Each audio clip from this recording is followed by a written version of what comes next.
Hi, I'm Brent. This video is going to be about using this slitting chisel to penetrate and start the eye of this piece of steel.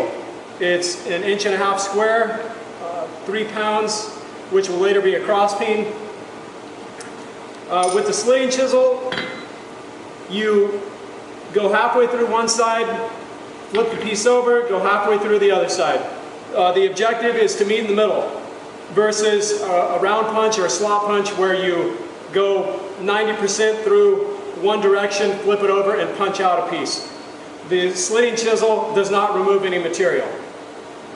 During the video, you're going to see me make 3 or 4 hammer blows, roll the hammer over, go from this side, quench out the tip, turn the hammer 180, and do the same thing. Flip it over, go through the other side until I meet in the middle. Once I've created daylight and opened up the hole, you can use the drift if it fits inside. Once the tip of the drift fits inside the hole, you can stop using the slitting chisel and switch over to the drift.